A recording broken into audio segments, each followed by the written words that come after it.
Okay, so I thought I'd make a little video on how to use Sibelius through remote access so that you can get on there and do those exercises that we've been talking about.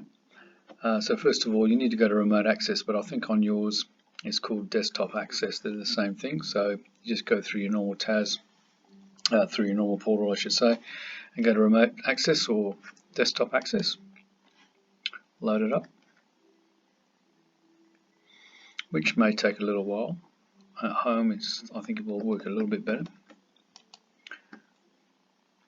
And go to test. You've obviously got Sibelius here and TSS remote desktop. So we'll just go to remote desktop because we can access everything from that point. And we need to get hold of the canvas files. And your desktop should open up. I've already got Google Chrome opened up, so what you would do, just go there and just open up Chrome, of course, and go to the TSS site. Log in through your normal portal, although we're just doing it remotely, obviously.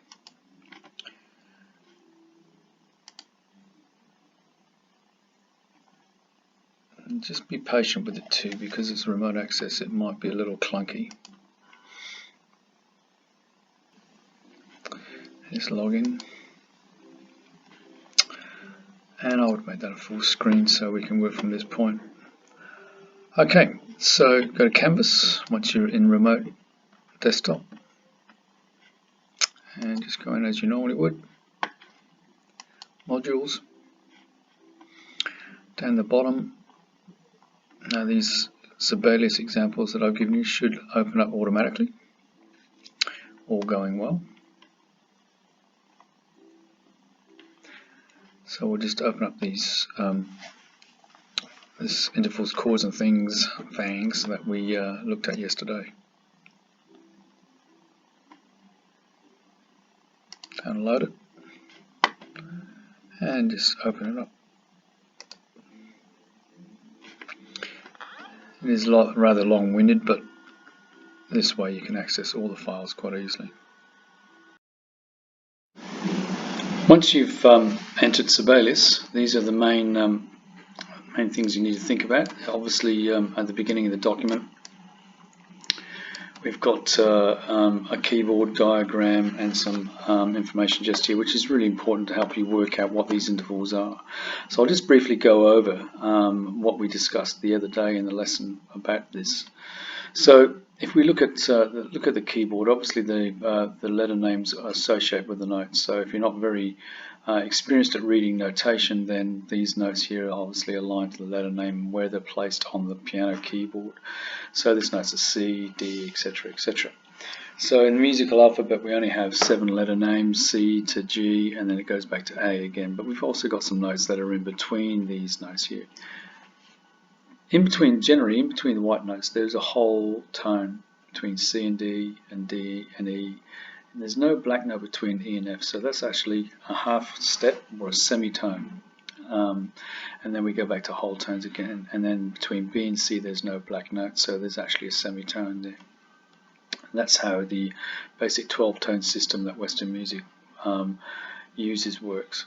So obviously we've got to describe what's happening here in between. So if we go up half a step from the C, then we use this sign, the little noughts and crosses sign. That's basically a sharp sign, and it raises the note a semitone. So we can call this note C sharp, and it's half a tone above C and halfway between C and D. If we go the other way, D to D flat, which is going down a semitone, we can call this note D flat. And so it sort of makes sense that this particular sound here, this particular tone that we've got in here, can be called a C sharp or a D flat. It can be a little confusing, but if you just try and think down for flats and up for sharps, it helps. And this works through the rest of these notes. Now, there's no black note between E and F and B and C, but we normally call this obviously just E and F and B and C, but we could technically call this note below F an F flat and the note above E an E sharp. That happens occasionally, but not very often. Coming to intervals. Intervals are the distance between two notes in music, and so what we need to do is be able to describe those notes.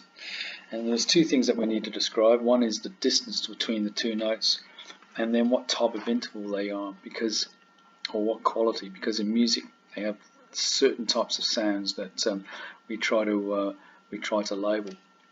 So if I write this C major scale again that we had above here, we can actually create some intervals in between. So C to C is called a unison, single sound. In other words, two instruments playing the same note. That's an interval of a unison. And it's called a perfect interval, the first interval. Then we got one step, and we keep that C. We've got an interval of two. There's two steps, a step I should say, in between. So we call that a second. We count the first note as one. Third, 1, 2, 3. Fourth, 1, 2, 3, 4, and so on until we get to the octave, or the eighth above there. 8VE, by the way, is a shorthand way of writing octave.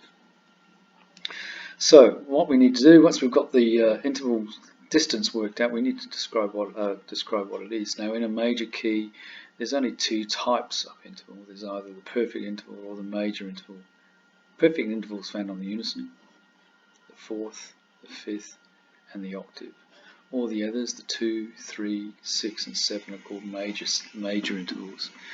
And they can be described this way in this little table. So another way to work out what major and perfect intervals is by counting the semitones. So if we know it's a major second, a major second, we know that it's got two semitones between it. And we can check that by looking at our little keyboard diagram. So we go from C to D, which is what the interval was. We can just find C to D and go 1, 2. We know it's got two intervals. Now, before I told you that when you're looking at the distance between two notes, you always count the first note as one, but obviously when you're counting the intervals, the semitones in between, you're just counting from that note. So a major second's got 2, major third's got 4, etc., all the way to the octave. So it's 2, 4, 5, 7, 9, 11, and 12. And notice that some are missing and they're uneven. So it sort of stands to reason that we can actually alter those two types of intervals, the perfect interval or the major interval. Just ignore these up here for the moment because they're all major or perfect. But we'll just look at this little table.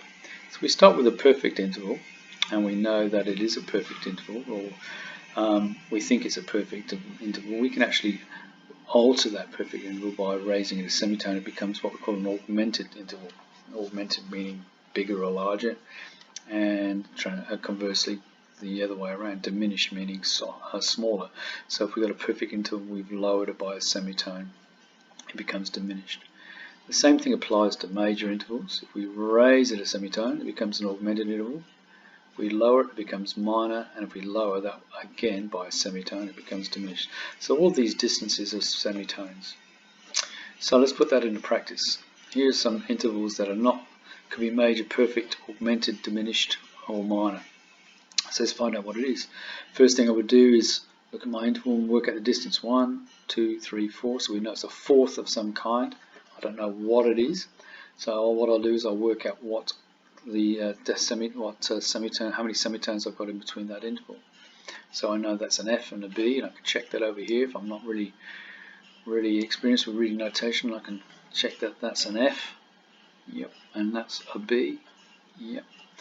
And then I can work out the interval distance. So it's 1, 2, 3, 4, 5, 6. Go down and have a look at my fourth, my perfect fourth, and it's 5 semitones. Well, I know that I've got 6 semitones, so it's actually larger than a perfect fourth. So if I go up here, it's actually a semitone larger than a perfect fourth. It must be an augmented fourth. So I'd write my answer in here. And the way I do that on Sibelius is you click on the note that you want to work with.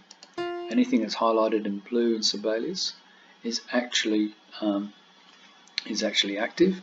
So I'm going to be working with that. Then I go to text up here in this tab, go to lyrics, and hit lyrics chorus. Now Sibelius thinks you're just writing some lyrics for a tune, which obviously this is not.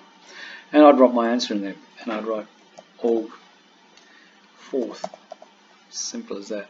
Now, once you've done that, you can either just hit space, which will go directly to the next note, and you can write your answer in for that one.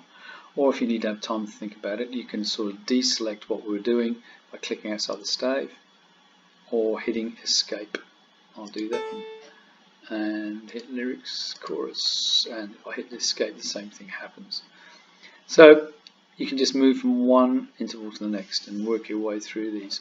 If you understand how to do all of these, you can basically work at any interval in music, and that will help you understand chords a bit later on.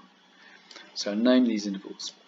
So just remember, when everything is active, when anything's blue in sibelius, it is active, which means you've got to be careful because you can actually drag the stuff around with that by mistake when you don't want to. So make sure you deselect by clicking outside the stave or hitting escape. Escape is your friend. And that concludes this little vid on that. Hopefully that makes a little bit more sense, and we'll be able to move on to the next exercise, which will involve writing in whole tones, etc.